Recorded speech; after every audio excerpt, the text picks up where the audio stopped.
अमरावतीच्या तिवसा तालुक्यातील शिवणगाव गावात रात्रीच्या सुमारास 2 दिवसात अनेक वेळा भूकंप सदृश्य धक्के बसल्याने गावात खळबळ उडाली असून ग्रामस्थांमध्ये भीतीचं वातावरण निर्माण झालंय। रात्रीच्या सुमारास अचानक जोरदार धक्के बसल्याने गावातील लोक घराबाहेर आले होते। या संदर्भात अमरावतीचे काँग्रेस पक्षाचे खासदार बळवंत वानखडे, तिवसाचे तहसीलदार मयूर कळसे गावात भेट देत पाहणी करत नागरिकांशी संवाद साधला।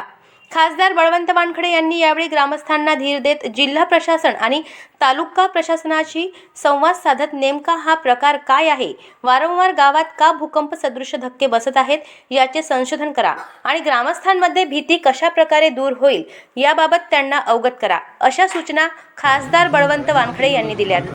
काही वर्षापासून शिवणगाव असेल, फत्तेपूर असेल, तिवसा तालुक्यातील या गावांना सतत भूकंपाचे धक्के लागत आहेत।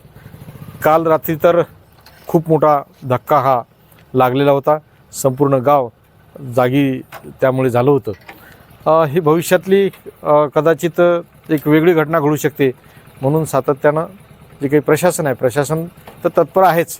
आताच कलेक्टर महोदयांसोबत त्या विषयावर चर्चा झाली।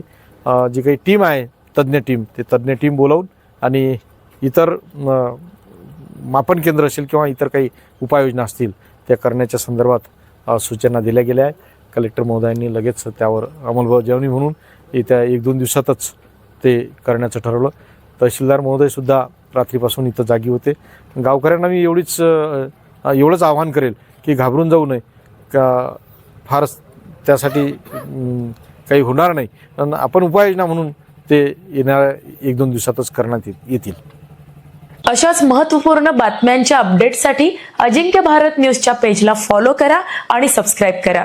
Thank you for watching.